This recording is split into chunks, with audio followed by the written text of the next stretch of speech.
Hello student. आज हम करने वाले हैं पार्ट फोर्थ, आपका चैप्टर जो इंडियन कॉन्स्टिट्यूशन है उसका। तो इससे पहले हमने दो तरह की जो पावर्स होती हैं, दो तरह की जो फॉर्मेशन ऑफ गवर्नमेंट होता है उसको पढ़ लिया था ऊपर, जैसे पार्लियामेंट्री फॉर्म ऑफ गवर्नमेंट। अब इसमें हम थर्ड पढ़ने वाले हैं, that is the separation of powers. तो सेपरेशन ऑफ पावर्स से सेपरेशन मीन्स होता है बंटवारा, और पावर शक्तियों का। तो शक्तियों को जब किस तरीके से बांटा जाता है प्रशासन को, गवर्नमेंट को सुचारू रूप से कंट्री में चलाने के लिए, तो संविधान की दृष्टि से अगर देखा जाए तो तीन तरह के ऑर्गन होते हैं गवर्नमेंट के, तीन तरह के अंग होते हैं गवर्नमेंट के, जिस तरीके से वो शासन व्यवस्था को चलाते हैं।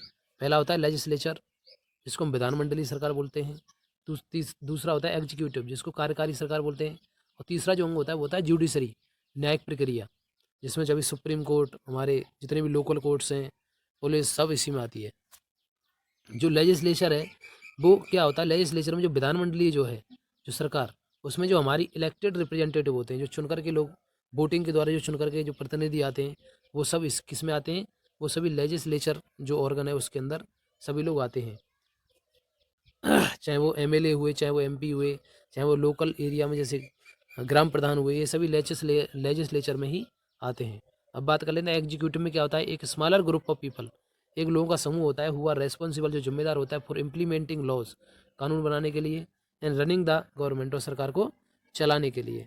ये लोग केवल, इनका काम ये होता है कि ये प्रबंधन का काम करते हैं, ये कार्यकारिणी का काम करते हैं, ये सारी चीज़ों को इम्प्लीमेंट करते हैं कि कोई चीज़ देश में गलत तो नहीं हो रही है। The judiciary of which you will read more in unit third of this book, इस बुक के यूनिट थर्ड में आप जुडिशरी के बारे में पढ़ोगे। और इसका मतलब होता है refers to system of courts in this country, इस कंट्री में, हमारे देश में जो कोर्ट होते हैं, कोर्ट जो न्यायालय होते हैं, उसको रेफर करता है in order to prevent the misuse of power, ताकि जो शक्ति का वो मिसयूज ना हो by any one branch of government, government की किसी दूसरी शाखा द्वारा। अब जो एग्जीक्यूट जो जो संसद में जो लोग बैठते हैं वो हमारे एग्जीक्यूटिव को रिलेट करते हैं, ठीक है। चलिए, हमारे जो कॉन्स्टिट्यूशन है वो कहता है कि each of these organ should excise different power, अपने अपनी जो अलग अलग शक्तियाँ हैं, इनको इनको शुड एक्साइज, इनको अच्छी तरीके से इसका एक्साइज करना चाहिए, यूज करना चाहिए। Through this each organ acts as a check on other organ of government, ताकि प्रत्येक जो ऑर्गन है वो इस तरीके से काम करे कि वो चेक ऑन कर सके, उनको चेक कर सके दूसरे ऑर्गन को, गवर्नमेंट के। And this ensure the balance of power between all three.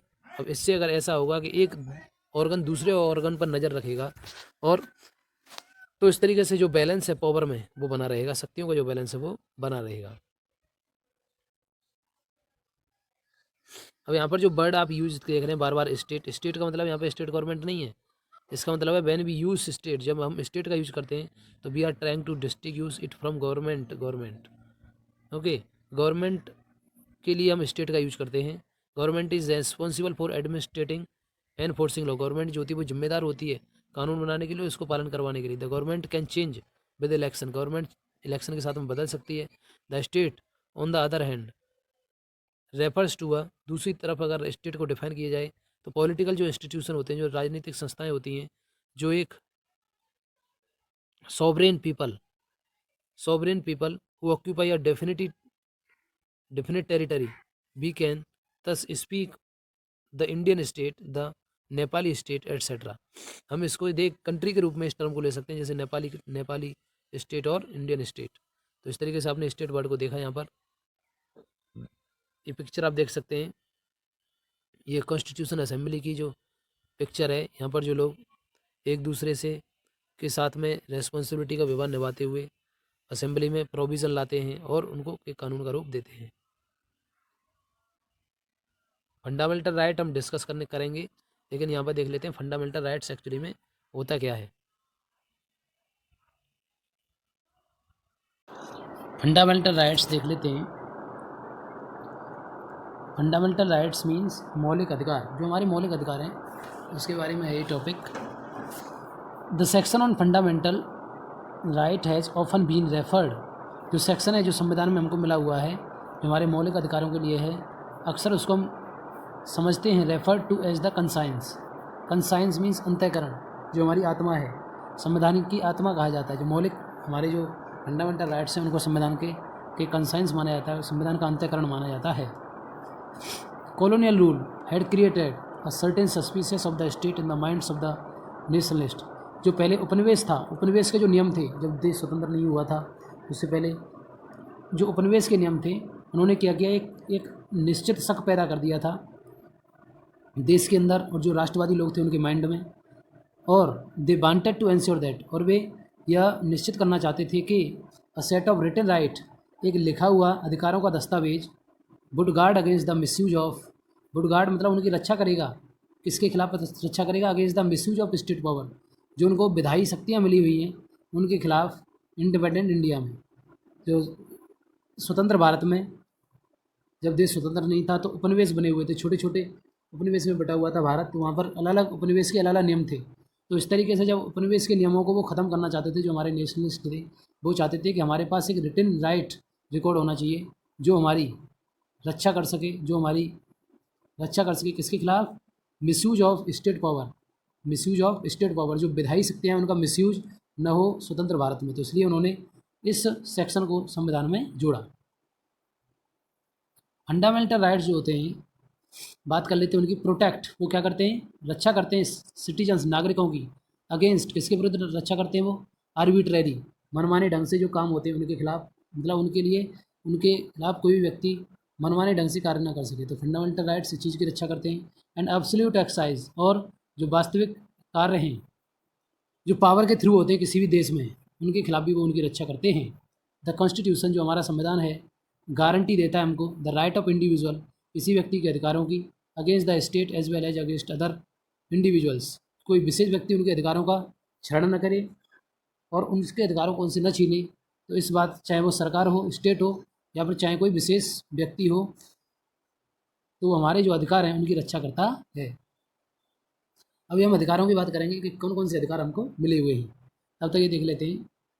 More over the various minorities communities also express the need for the constitution to include rights that would protect their groups. अधिक बार ये देखा गया है कि अधिकतर जो various जो माइनॉरिटी होती हैं, जो अल्पसंख्यक समुदाय होते हैं, कम्युनिटी जो होती हैं, आल्सो एक्सप्रेस द नीड, उनको ज़रूरत होती है फॉर द कॉन्स्टिट्यूशन, संविधान की, इसके लिए, टू इंक्लूड राइट, अपने अधिकारों को शामिल करने की, जो प्रोटेक्ट करते हैं उनकी ग्रुप को, जो उनके ग्रुप को प्रोटेक्ट करते हैं। ये जो संविधान है ऑल्सो गारंटी, हमको ये गारंटी देता है, हम किसकी, the right of minorities against the majorities, जो अल्पसंख्यक ग्रुप हैं उनकी, जो बहुसंख्यक ग्रुप हैं उनसे रक्षा करने की या उनके अधिकारों को पालने की रक्षा का भरोसा देता है। As doctor Ambedkar as said, जैसे कि डॉक्टर अम्बेडकर कहते थे अबाउट दीज फंडामेंटल राइट्स, इन अधिकारों के बारे में क्या कहते थे Ambedkar, their object is twofold, उनके जो उद्देश्य है वो दो तथ्यों में है। द फर्स्ट ऑब्जेक्ट इज़, उनका जो पहला उद्देश्य यह है कि every citizen must be in position to claim those rights, कि हर व्यक्ति को अपने अधिकारों को प्राप्त करने का, मतलब उस स्थिति में होना चाहिए कि वो अपने अधिकारों को क्लेम कर सके, अपने अधिकारों का दावा कर सके। एंड सेकंड, दूसरा जो है वो ये है कि these rights must be binding upon every authority that has got the power to make a law, और प्रत्येक व्यक्ति को ये जो अधिकार उसको मिले हुए हैं must be binding upon every authority, प्रत्येक जो अधिकार है उसका, उसके प्रति जो ये जो फंडामेंटल राइट्स उसको मिले हुए हैं, उससे उसको जुड़ के रहना चाहिए कि has got the power to make law, जिससे कि उसके लिए कुछ नियम और कानून बनाए जा सके। In addition to fundamental rights, अगर इनकी बात करते हैं, जो मौलिक अधिकार हैं उनकी बात करते हैं, the constitution also has a section, संविधान में एक सेक्शन है directive principle of state policy, किसी भी देश के नीति निर्देशक तत्व के नाम से। दिस सेक्शन वॉज डिजाइंड, ये सेक्शन डिजाइन किया गया था by the member of the constituent assembly, जो संविधान सभा के सदस्य थे उनके द्वारा, टू एंश्योर, ये निश्चय करने के लिए कि greater social and economic reforms, कि अपने जो सामाजिक और आर्थिक जो सुधार हैं उनको एंश्योर करने के लिए इसका निर्माण किया गया था। And to serve as a guide to the independent India, और भारत को स्वतंत्र राष्ट्र के रूप में उसकी सेवा करने के लिए। टू इंस्टीट्यूट लॉ, ताकि वो इसमें कानूनों को सुचारू रूप से चला सकें, पॉलिसी जो नीति बनी हुई हैं उनको चला सकें। That help reduce the poverty of the masses, ताकि जो एक विशेष ग्रुप है, जो गरीब तबका है, उसकी गरीबी को दूर किया जा सके। अब देख लेते हैं fundamental rights. What is fundamental rights. यहाँ पर सेक्शन दे रखा है अलग फंडामेंटल राइट्स का। तो ये है fundamental rights in the Indian constitution include. जो हमारे फंडामेंटल राइट्स है, जो हमारे मौलिक कर्तव्य हैं, वो हमें कितने मिले हुए हैं। तो पहला जो बात आती है जो हमारा अधिकार है, सॉरी, मौलिक जो अधिकार है हमारे, वो पहला राइट टू इक्वलिटी, समानता का अधिकार। ये जो अधिकार है ये हमें संविधान से मिला हुआ है कि all person are equal before the law. कानून के लिए सब लोग बराबर हैं। दिस मीन, इसका मतलब है कि all person shall be equally protected by the law of the country. कि सभी लोगों की कानून की नज़र में या कानून के द्वारा समान रूप से रक्षा की जाएगी। इट ऑल्सो स्टेट्स दैट, और ये हमको ये भी बताता है कि note citizen can be discriminate, कि किसी व्यक्ति के साथ भेदभाव नहीं किया जा सकता है against on the basis of their religion, उसके धर्म के आधार पर, उसकी जाति के आधार पर, उसके सेक्स के आधार पर किसी व्यक्ति के साथ में हम डिस्क्रिमिनेट नहीं किया जा सकता। Every person has access to all public places, हर व्यक्ति जितने भी पब्लिक प्लेसेस हैं कंट्री के अंदर उनका एक्सेस कर सकता है, उनका उपयोग कर सकता है, जिसमें प्लेग्राउंड आते हैं, होटल्स आती हैं, शॉप्स आती हैं, ये सारी चीज़ें जहाँ पर पब्लिक गैदरिंग होती है उनका वो स्वतंत्र रूप से एक्सेस कर सकता है, उनका यूज कर सकता है। The state can not discriminate, जो कोई भी कंट्री है या कोई भी इंडिविजुअल है वो भेदभाव नहीं कर सकता against anyone in the matter of employment, रोजगार के मामले में, किसी भी तरह के रोजगार के मामले में वो किसी भी तरह का भेदभाव नहीं कर सकता। बट देयर आर, लेकिन एक यहाँ पर एक्सेप्शन है, विरोधाभास है, to this that you will read about later in the book, तुम इस किताब में आगे पढ़ोगे बाद में। The practice of untouchability has also been abolished, और इसमें जो छुआछूत की जो प्रैक्टिस है, छुआछूत का ये जो कार्य है, हैज़ आल्सो बीन एबोलिश्ड, इसका भी इसमें एबोलिश किया गया है, इसका भी इसमें दमन किया गया है, मना किया गया है। अब जो सेकंड आता है हमारा वो है राइट टू फ्रीडम, स्वतंत्रता का अधिकार। तो ये क्या है, this include the right to freedom of speech and expression, इसमें हमें किसी भी स्थान पर भाषण देने का के लिए स्वतंत्र हैं, एंड एक्सप्रेशन, और अपने विचार व्यक्त करने के लिए स्वतंत्र है। कोई भी नागरिक किसी अपने देश का कहीं भी अपनी विचार व्यक्त कर सकता है।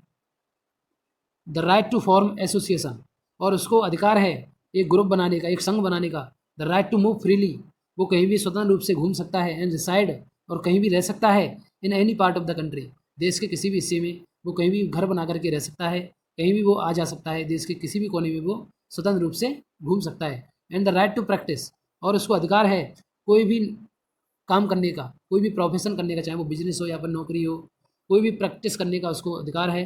कोई भी वो ऑक्यूपेशन कर सकता है, कोई भी वो बिजनेस व्यापार कर सकता है। अब नेक्स्ट जो आता है वो है हमारा राइट अगेंस्ट एक्सप्लोइटेशन। एक्सप्लोइटेशन मतलब होता है शोषण, शोषण के विरुद्ध क्या अधिकार है हमारा। The constitution prohibit human trafficking, forest labour and employment of children under 14 years of age, यानी जो संविधान है वो मना करता है ह्यूमन ट्रैफिकिंग की, फोर्स लेबर की, आप पर कोई भी ज़बरदस्ती काम नहीं करवा सकता। इसके खिलाफ संविधान जो है वो आपको ये अधिकार देता है कि आप उसके विरुद्ध आवाज़ उठा सकते हैं, ये आपका अधिकार है। और जो बच्चे जिनकी 14 साल से कम उम्र की एज है वो भी इसके दायरे में आते हैं, कि कोई भी 14 साल का बच्चा कहीं भी अगर काम उससे ज़बरदस्ती करवाया जाता है तो वो उसके खिलाफ अपनी आवाज़ उठा सकता है और अपने अधिकारों की रक्षा के लिए वो कानून का सहारा ले सकता है। नेक्स्ट जो आता है वो है right to freedom of religion, धर्म की स्वतंत्रता। धर्म की स्वतंत्रता में क्या आता है, religious freedom is provided to all citizens, जो धार्मिक स्वतंत्रता है वो सभी लोगों को प्रोवाइड की जाती है। Every person has the right, हर व्यक्ति के पास अधिकार है to practise, profess and propagate the religion of their choice, किसी व्यक्ति को अपने चॉइस का धर्म अपनाने की, किसी भी देश को, किसी भी व्यक्ति को अपने इच्छा के तहत अपने धर्म का प्रचार करने का उसको पूरा अधिकार है। नेक्स्ट आता है कल्चरल एंड एजुकेशनल राइट्स, सांस्कृतिक और शिक्षा का अधिकार। अब इसमें क्या आता है, द कॉन्स्टिट्यूशन जो हमारा संविधान है हमको ये अधिकार देता है कि ऑल माइनॉरिटीज़, जितने भी अल्पसंख्यक ग्रुप हैं, जितने भी धार्मिक ग्रुप हैं, जितने भी एक भाषावादी ग्रुप हैं, जो एक किसी विशेष भाषा को बोलने वाले ग्रुप हैं, can set up their own educational institution, वो अपने खुद के शिक्षा के इंस्टीट्यूशन चला सकते हैं अपने समुदाय को शिक्षित करने के लिए। In order to preserve and develop their own culture, ताकि उनका खुद का जो संस्कृति है, उनका जो संस्कार हैं वो प्रिजर्व रहें या बने रहें। 6 आता है राइट टू कॉन्स्टिट्यूशनल रेमेडीज। संविधान में जो भी उपचारात्मक बदलाव होते हैं उनको किस तरीके से संविधान में बदलाव करना है, ये भी फंडामेंटल राइट्स के अंदर आता है। इसमें होता है कि नागरिक जो हैं टू मूव द कोर्ट, नागरिकों को कोर्ट जाने का अधिकार है। इफ दे बिलीव, अगर ये मानते हैं कि any of their fundamental rights, अगर उनका कोई भी मौलिक अधिकार वायलेट किया जा रहा है बाय द स्टेट, किसी भी इंडिविजुअल व्यक्ति द्वारा या किसी भी गवर्नमेंट द्वारा, किसी भी स्टेट गवर्नमेंट द्वारा या किसी भी इंडिविजुअल द्वारा, अगर उनके फंडामेंटल राइट्स को वायलेट किया जा रहा है, दमन किया जा रहा है, तो वो सीधे कोर्ट जा सकते हैं। तो ये आपने फंडामेंटल राइट्स देखे। चलिए नेक्स्ट टॉपिक हम डिस्कस कर लेते हैं, दैट इज सेक्युलरिज्म। सेक्युलरिज्म क्या होता है? सेक्युलरिज्म की अगर हम बात करें तो आपने पिछले आज से लगभग मैं टाइम पीरियड आपको बता दे रहा हूँ, ये जो वर्ड है आपने बहुत सुना होगा, सेक्युलरिज्म। सेक्युलरिज्म मीन्स होता है धर्मनिरपेक्ष। यहाँ पे सीधा सीधा लिखा हुआ है, थोड़ा सा मैं आपको हिंट दे देता हूँ। उसमें आपने देखा होगा समथिंग 2014 से 2000 के बीच में, तो ये वाला जो टर्म है सेक्युलरिज्म बहुत ज़्यादा आपको हर जगह सुनाई दिया होगा, मीडिया में, कॉन्स्टिट्यूशन असेंबली में, संसद में, पार्लियामेंट में, और जो ऑफिशियल्स होते थे उनके मुंह से, और जो एग्जीक्यूटिव मेंबर होते थे उनके मुंह से आपने बहुत ज़्यादा बार सुना होगा। तो क्या है ये देख लेते हैं एक बार। अ सेक्युलर स्टेट इज़, कोई भी जो धर्मनिरपेक्ष राज्य या देश होता है, इसमें क्या बताया जाता है कि in which the state does not officially promote any one religion, मतलब कोई भी जो देश है वो अपने यहाँ से ऑफिशियली किसी भी विशेष धर्म को प्रमोट नहीं कर सकता एज द स्टेट रिलीजन। वो ये नहीं कह सकता कि हिंदू धर्म को प्रमोट नहीं कर सकता और वो मुस्लिम धर्म को प्रमोट नहीं कर सकता, कोई भी सरकार इस संविधान में दिए हुए टर्म के अकॉर्डिंग। सो इसके बारे में हम आने वाले चैप्टर में पढ़ेंगे कि व्हाट इज सेक्युलरिज्म। अब देख लेते हैं, you now understand the way in which countries history. अब तुम वो सीख गए होंगे, समझ गए होंगे कि जिस तरीके से किसी भी देश का जो इतिहास है ऑफन डिटरमाइन दैट, ये निश्चय कराता है कि kind of constitution that a country adopt for itself, कि किस तरीके का संविधान कोई भी देश अपनाता है, किस तरीके का संविधान कोई भी देश अपनाता है। जो संविधान होता है constitution plays a crucial role in laying the out the ideals, जो संविधान होता है एक क्रूशियल रोल निभाता है ताकि जो आदर्श हैं वो समाज में बने रहें। That we would like all citizen, जिनको सब लोग पसंद करें, उस देश के नागरिक, to other to including the representatives, इसमें जो सरकार के प्रतिनिधि हैं वो भी शामिल हों। That we elect to rulers, जिनको हम शासन करने के लिए चुनते हैं। Just like in the game of football, जैसे गेम होता है फुटबॉल का, a change of constitutive rules, एक कॉन्स्टिट्यूटिव रूल के बदलने के बाद विल अफेक्ट द गेम, पूरे गेम पर उसका प्रभाव पड़ता है। इसी तरीके से Indian constitution has been amended over the year, इसमें अमेंडमेंट होते रहते हैं हर साल समय के according, to reflect new concern of the polity, ताकि जो राजनीति की नई नई इसमें कंसर्नमेंट है, नए नए चेंजेस इसमें आ सकें। Often a major change in the constitution means, यद्यपि जो कॉन्स्टिट्यूशन में जो बदलाव होता है इसका मतलब होता है a change in the fundamental nature of the country, किसी भी देश की जो उस वहाँ की जो मौलिक प्रकृति है उसमें अगर बदलाव होता है तो हमें इसमें चेंज करने की ज़रूरत पड़ती है। 20 हमने देखा this in the case of Nepal, Nepal के केस में हमने स्टोरी पढ़ी थी ऊपर, किस तरीके से नेपाल के लोगों ने अपना संविधान का निर्माण दोबारा करवाया, how it needed to adopt the constitution after it became a democracy, और किस तरीके से एक नए संविधान को एक डेमोक्रेसी बनने के बाद में अपनाया जाता है। The different feature of Indian constitution outlined above, ऊपर आपको इंडियन कॉन्स्टिट्यूशन के अलग अलग फीचर्स बताए गए। इन्वॉल्व कॉम्प्लिकेट आइडिया, जिसमें कई जटिल जो आइडियाज़ थे, विचार थे वो शामिल थे। That are often not easy, जो वास्तव में सरल नहीं है। टू ग्रेस्प, उनको पकड़ पाना, उनको हासिल कर पाना।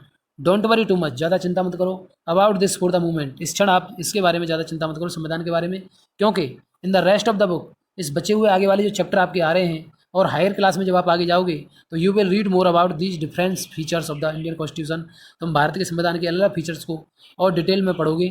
Understand more substantially what they mean, और आप वहाँ जानोगे कि इनका वास्तव में विस्तृत अर्थ क्या होता है।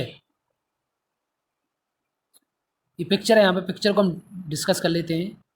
There are 3 pictures have been given here. So what is the caption below is saying us? यहाँ पे दे रखा है हमारा कि जो अब फोटो है, so various member of the constituent assembly signing a copy of the constitution at its final session on 24 जनवरी 1950। जब संविधान बन के तैयार हो गया 24 जनवरी 1950 को, तो उस पर सभी जो कॉन्स्टिट्यूंट असेंबली के जो सदस्य थे, मेंबर जितने भी लोग थे, वो साइन कर रहे हैं। यहाँ पर ये पिक्चर दी गई है, जो फर्स्ट फोटो है उसमें सबसे ऊपर prime minister Jawaharlal Nehru signing, वो साइन करते हुए दिखाए गए हैं। पहली पिक्चर में जवाहरलाल नेहरू आप देख सकते हो। This is the person, this is the person who signing on the constitution's copy. Okay, next picture you can see the person, the great personality doctor Rajendra Prasad ji हैं, ये साइन कर रहे हैं यहाँ पर। who was the president of the constituent assembly। और जो third picture है उसमें आप देख सकते हैं, उसमें अलग अलग लोग हैं। जैसे बात करें अगर इधर से ही राइट टू लेफ्ट से बात करें तो जयराम दास दौलत राम है, ये फर्स्ट पर्सन है। ये जो व्यक्ति आपको यहाँ दिखाए गए हैं इनका नाम है जयराम, ये जो है जयराम। और इनकी साइड में जो खड़ी हुई है ये जो महिला हैं इनका नाम है राजकुमारी अमृत कौर। और यहाँ पर जो पर्सन साइन कर रहे हैं ये सरदार वल्लभ भाई पटेल, ये हैं। अलग अलग लीडर्स यहाँ पर कॉन्स्टिट्यूंस जो रिक्वायर्ड है, जो हमारा संविधान बना था उस पर ये सभी लोग उसकी कॉपी पर साइन कर रहे हैं। तो this was the explanation of your chapter first, the Indian constitution from your social and political life, third book. I hope you will have understood the chapter well. If you have any query related to the chapter, then you can get on my WhatsApp number. So revise the chapter by watching the video continuously one by one. There are 4 parts of this chapter explanation. So keep revising the chapter, keep understanding the explanation by watching the videos. Thank you very much.